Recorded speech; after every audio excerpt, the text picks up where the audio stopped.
The Season 6 trailer for The Chosen has already broken millions of people, and not a single episode has aired yet. Before a Roman soldier appears, before a whip is lifted or a nail is driven, the trailer opens on a mother looking at her dying child, and 4 words, just 4 words from Mary, sent an entire global fan community into silence. But here is what almost nobody is talking about. What Jesus says back to her is not meant for her at all. And once you understand who he is actually speaking to, and why those 2 words are the continuation of a prayer that began seasons ago, everything you thought you knew about how Season 6 Episode 1 will open needs to be completely rebuilt. Season 6 of The Chosen does not begin where most viewers are expecting it to. After 5 seasons of building the most emotionally complex version of this story ever put on screen, Dallas Jenkins has chosen to open the final chapter of Jesus' earthly ministry, not with soldiers, not with Pilate, not with a crowd screaming for crucifixion, but with silence, with a mother's hand on a broken face, with a whispered prayer that has been building since the earliest episodes of this series, and that the Season 6 trailer reveals is still being spoken, still being chosen, even now. The trailer released on July 27th is not simply a promotional teaser. It is a survival manual. And buried inside it are details about what Episode 1 will demand from its audience that most fans watched right past without fully registering what they were seeing. This breakdown pulls every one of those details apart, starting with the moment that already ended the conversation before it began. To understand what The Chosen Season 6 Episode 1 is almost certainly going to do to its audience, you have to understand the specific weight that 5 seasons of careful storytelling have placed on a single concept. That concept is surrender. From the very first episodes of this series, Jonathan Rumi's, Jesus has carried something that most screen depictions of this character have never been willing to give him. He has carried the full human weight of what he was walking toward. Not in a way that suggested weakness or uncertainty about who he is, but in a way that made clear, scene by scene and season by season, that the choice being made in his life was real, that the cost was known, and that it was being chosen freely rather than absorbed passively. The Chosen has never let its audience forget that the man on screen is aware of where the road leads, and that awareness is the thing that has made every quiet moment across 5 seasons feel like it was standing at the edge of something enormous. Season 6 is that something, and the trailer confirms that Episode 1 is going to open at the precise moment where the human dimension of that choice becomes almost impossible to witness. The trailer begins, not with action, not with a confrontation, not with a soldier or a temple or a crowd demanding blood, but with a woman's face. Vanessa Benvente's Mary, the mother of Jesus, is looking down at her son. And what the audience sees in her face in those opening seconds is not grief alone. It is the specific and shattering quality of a mother's helplessness. Jesus is already beaten when this scene opens. His face is already swollen, already bloodied, already beaked by what the soldiers have done to him before the scourging that is still to come. And Mary reaches out and touches that face with a gentleness that does not read as cinematic at all. It reads as real. It is the gentleness of a person touching someone they love and cannot protect. The camera does not rush past that moment. It holds it. It lets the audience sit inside the silence between a mother and her son, when neither of them can change what is happening, and both of them have known for a very long time that this moment was coming.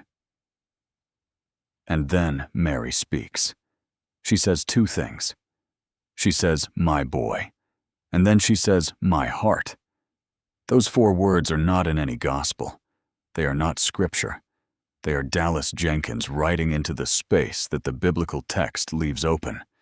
The interior experience of a woman who has known since before her child was born that something like this was possible, who has spent decades carrying that knowledge, and who now finds herself standing inside a moment that no amount of preparation could make survivable.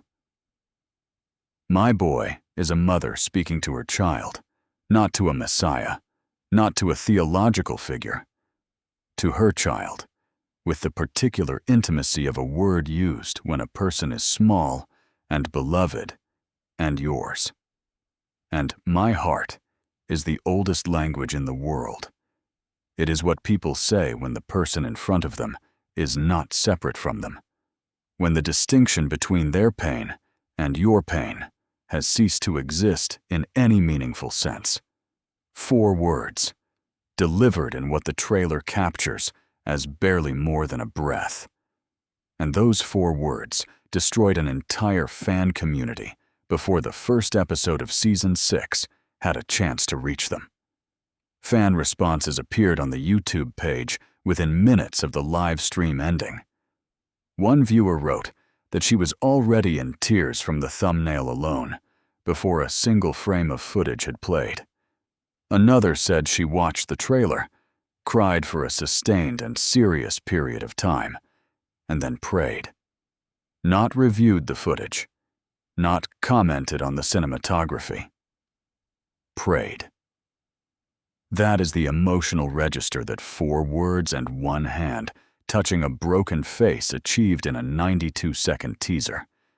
And it is the emotional register that Episode 1 is going to have to sustain across its entire runtime, because what the trailer establishes in those opening seconds is the emotional foundation on which the entire season is being built.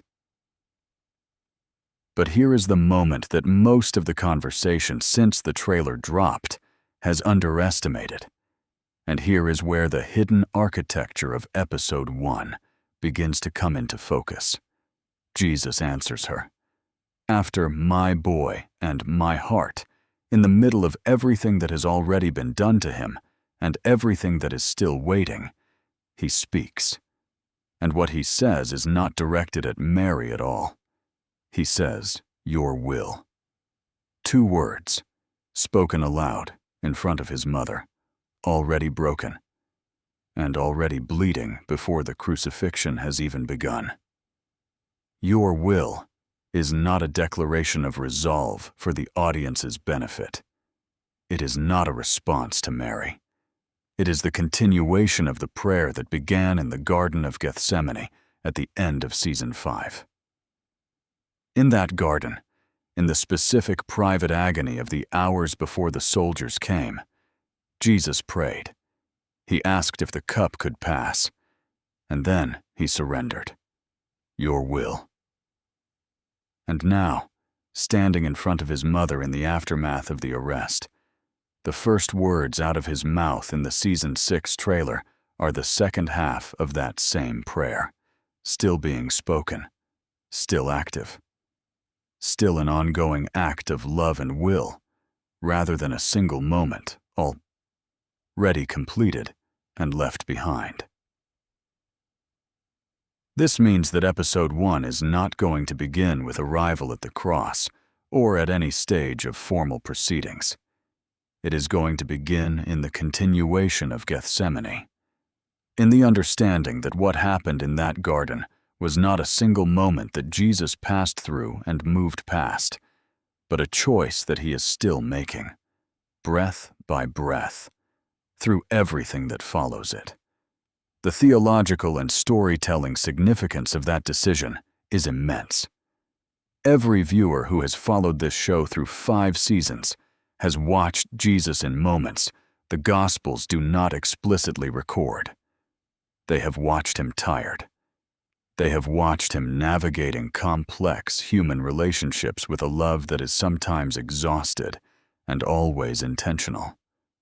They have watched him carry the knowledge of what was coming in ways the people around him could feel, but not fully articulate. The Chosen has built its entire identity on the idea that this story becomes most powerful when it is most human. And your will, spoken in front of his mother while bearing the marks of what has already been done to him, that is the show refusing to let its audience experience the passion as something that simply happened to Jesus.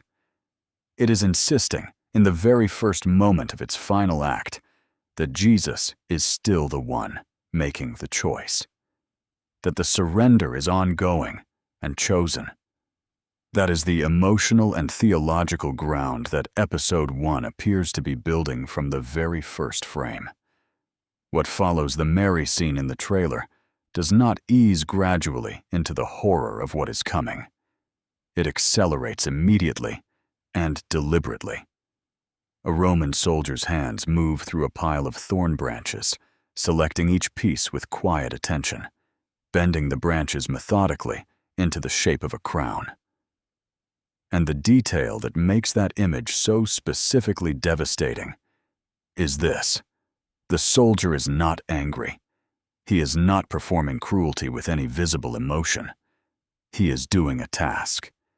He is working through a process that has a beginning and a middle and a purpose, and the calm with which his hands move through those branches is somehow more disturbing than rage would be.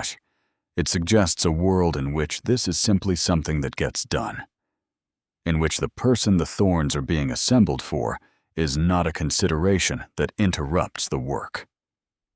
Dallas Jenkins confirmed during the live stream that every image in this trailer was selected with specific intention, and the intentionality is visible in what that shot communicates about the nature of what is coming. What was done to Jesus was not done in a moment of individual cruelty by one exceptional villain. It was done systematically, by people performing their roles inside a system that had made it routine. Episode 1 appears committed to showing that reality with full physical specificity and without softening. The barbed whip visible in the trailer, the leather thongs with their metal and bone inlays, communicates the same thing. The show is going to tell the truth about what the scourging was. And Dallas Jenkins confirmed, in his own words from the live stream, that he chose to prepare the audience for this reality rather than protect them from it. Jonathan Rumi has spoken publicly about what filming the passion sequences in Matera, Italy, in June 2025 cost him. 3 weeks of filming the crucifixion material in the ancient cave city of southern Italy, in a landscape of stone and light, chosen specifically for the visual authenticity it gives to the ancient world that no studio set could replicate. Dallas Jenkins called those 3 weeks the most challenging of the entire production, not just technically, but spiritually and emotionally. And Rumi himself, speaking at ChosenCon, said that for the first few months after filming, attending Mass was enough to reduce him to tears, that even months later he becomes emotional thinking about it. He said the experience of playing even a fraction of a percentage of the Lord's Passion left him humbled and changed in ways he had not anticipated. The footage the audience is going to see when November arrives carries the weight not just of the story being told, but of the people who told it, and who were themselves transformed by the telling. That is not something that production design or special effects can replicate.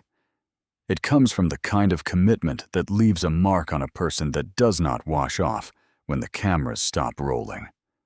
The detail that has generated the most conversation in the fan community since the Season 6 trailer dropped is the one that everyone saw, and the one that everyone already knew was coming.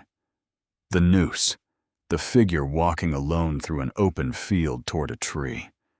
Luke Demian's Judas screaming in despair in the moments before that cut. The Gospels are clear about what happened to Judas Iscariot in the aftermath of the betrayal, and the trailer is not attempting to hide it. But the conversation the Judas arc in Season 6 has generated since the teaser dropped is not actually about the ending that is already known. It is about everything the show has constructed before that ending, and about what it means to honor a tragedy of this specific magnitude with the full weight it deserves, rather than treating it as a passage of moral clarity or a footnote to a larger event. And here is the hidden detail inside the Judas sequence that the larger fan conversation has not fully addressed. The way the trailer presents his material is telling the audience something specific about the structural choice the show has made about his arc, and most viewers have not yet recognized what that choice actually means for how Episode 1 and the episodes that follow will unfold. Luke Demian's portrayal of Judas Iscariot across the seasons of The Chosen is not the portrayal that most audiences carry into this story from previous depictions of the character.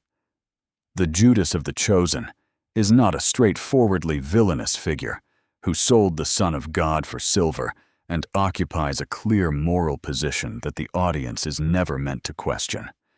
He is a revolutionary.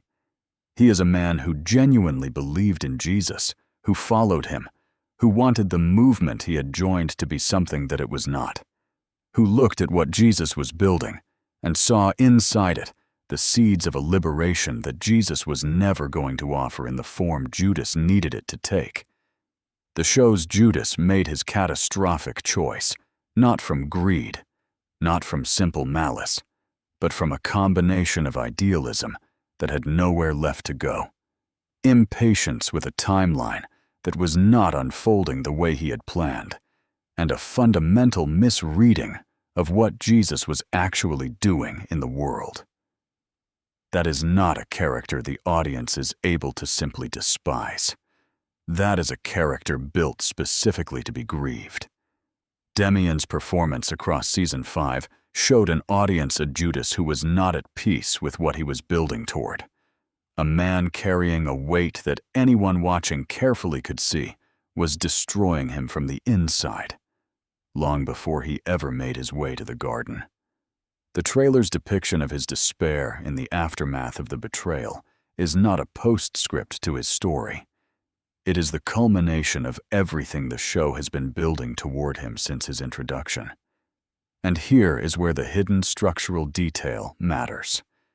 Dallas Jenkins has confirmed through episode breakdown details that the Judas storyline in Season 6 will be distributed across multiple episodes rather than resolved in a single scene. That is an enormous creative commitment. The passion narrative is already carrying more emotional weight than almost any television season has ever been asked to carry. And the decision to give Judas's aftermath its own sustained space inside that season, rather than resolving him quickly so the main story can continue, is a decision that says something important about what this show believes its responsibility to tragedy actually is.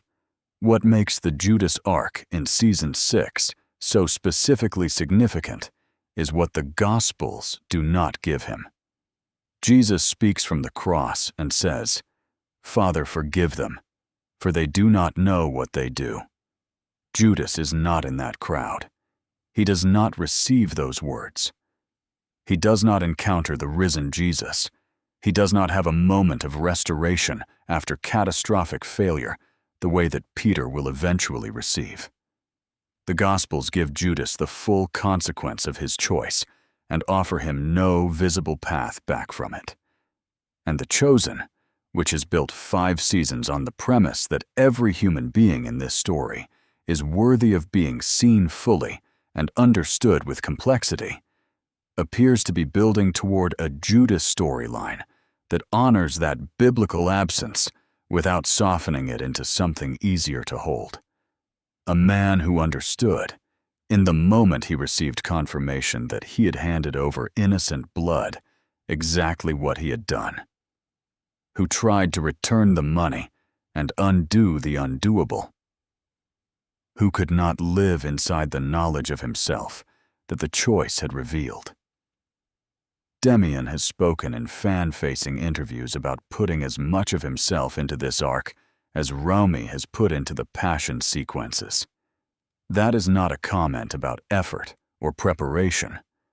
That is a comment about what playing this material at this level of honesty cost the person who played it. The second hidden detail inside the Season 6 trailer is the one that most viewers have watched past entirely, because the trailer itself only hints at it, and it concerns the disciples. Most depictions of the Passion narrative, across centuries of art and film and stage performance and Christian tradition, have handled the disciples in a consistent and relatively simple way. They scatter. They hide. Peter denies. The others disappear into the night. And the events of Good Friday unfold in their absence until the women find the tomb on Easter morning.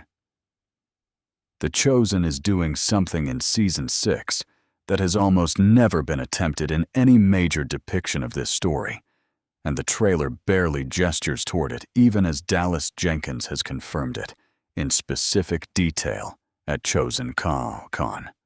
The disciples are not going to be simply absent from the events of Good Friday. They are going to try to be present. They are going to fail to stop anything that happens. But they are going to try. And that is one of the most significant creative decisions in the history of this show. Jenkins confirmed at Chosen Con that Episode 2 will show Peter and John outside the high priest's courtyard before the trial formally begins.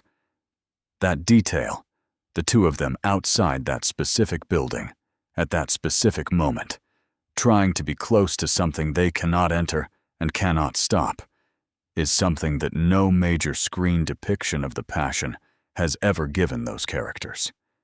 And he confirmed that Episode 5 will include some of the disciples in the crowd scene before Pilate, trying to conceal themselves, but also trying to be present, trying to maintain some form of proximity to Jesus in a public space where proximity is itself a danger. That creative choice transforms the entire experience of watching Season 6 in ways that are almost impossible to overstate. 5 seasons of investment in these specific people, their relationships with each other, their arguments and silences and misunderstandings, their specific and particular loves, is now going to be poured into scenes where those same characters attempt the only thing left available to them. Then they show up. They fail to save him. They stay anyway. The trailer shows the disciples huddled together in fear and confusion, faces the audience knows intimately, stripped of everything that gave their lives with Jesus meaning. That image is not the full picture of what Season 6 is going to give them. The full picture is disciples who came back after the scattering and tried to do something, who were there, hidden in the crowd, watching a machinery of power and violence that they could not move, who are going to have to live the rest of their lives knowing they came back and it was not enough. That is not a side storyline. That is one of the most emotionally complex decisions the show has ever made. Mary Magdalene's placement in the Season 6 trailer is the third hidden detail, and it is the one that carries the most weight for where the 7-season arc is ultimately heading. Elizabeth Tabish's Mary Magdalene is shown in the trailer in the crowd, watching Pilate address the people. She is in the public arena of the condemnation. She is not hiding. She is watching, and she cannot intervene. The Gospels place her at the foot of the cross and at the entrance to the empty tomb, and Dallas Jenkins has already identified the moment the risen Jesus speaks Mary Magdalene's name at the tomb in Season 7 as the single most anticipated moment in the entire run of the series. That moment is designed to mirror the first episode of Season 1, in which Jesus first calls her name and sets the entire story into motion. Season 6 is the darkness that makes that dawn possible. And every scene in the Season 6 trailer that places Elizabeth Tebish's face in proximity to the suffering of the person who rescued her from what she was before this story began is preparing the audience, piece by piece, for a reunion that will only carry its full weight because of how much they have been asked to lose before they are allowed to find it again. Season 6, Episode 1 appears designed to make the audience feel the full cost of what is happening through the eyes of the people who love Jesus most. Mary, who knows this child in the most intimate way any human being can know another. The disciples, who have spent years believing and following and misunderstanding and loving. And Mary Magdalene, who was the first person this story reached, and who will be the first person it reaches again when it comes back from the other side of death. Every scene that builds the loss is building toward the return. Based on everything the Season 6 trailer has revealed, and everything Dallas Jenkins has confirmed across Chosen Con and the July 27th live stream, it is possible to construct a clear picture of what Episode 1 is almost certainly going to do, and the picture is both more specific and more devastating than most fan predictions have suggested.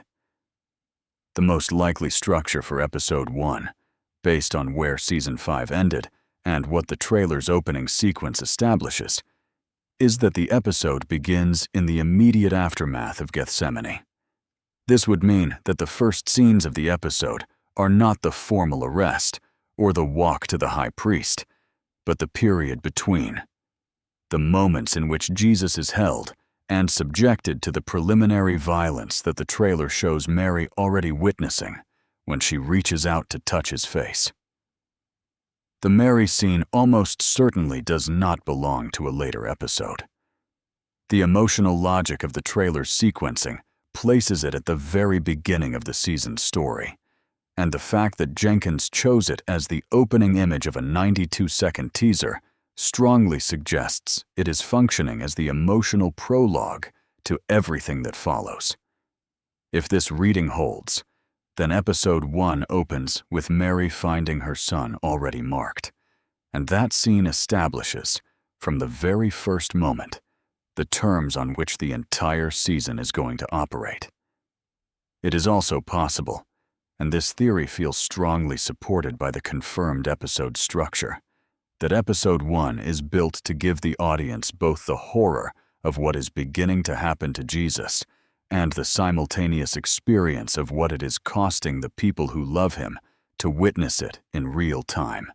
Jenkins confirmed that Peter and John will be shown outside the high priest's courtyard in Episode 2, which suggests that Episode 1 may end precisely at the moment of their approach, at the moment Peter draws close to a building he is not supposed to enter, carrying a desperation the audience already knows will culminate in the denial.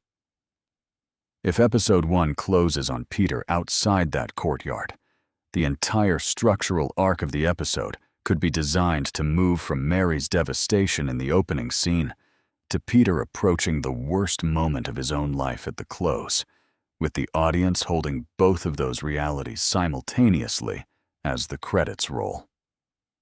The Judas theory that feels most supported by the trailer and by the confirmed multi-episode structure of his arc is this: the noose shot does not appear in Episode 1. The show has confirmed that Judas's storyline will be distributed across multiple episodes, and it is possible that the trailer's most haunting image belongs to the middle portion of the season rather than its opening act. If this reading is correct, then Episode 1 may include Judas in the immediate and devastating aftermath of the betrayal, his recognition of what he has done, his attempt to return to the chief priests and undo the undoable, the moment they turn away from him, without yet arriving at the final consequence. This would mean the audience spends Episode 1 watching a man understand fully and immediately what his choice has cost, with nowhere left to go and nothing left to try, while the rest of the story moves forward around him. That is the kind of sustained discomfort that The Chosen has always been willing to ask its audience to sit with, and it would position the Judas arc to carry its own emotional weight across the season, rather than resolving it quickly into either condemnation or false comfort.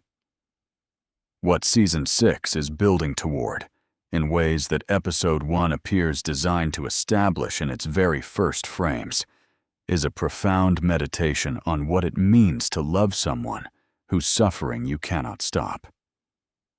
Mary cannot stop it. The disciples cannot stop it.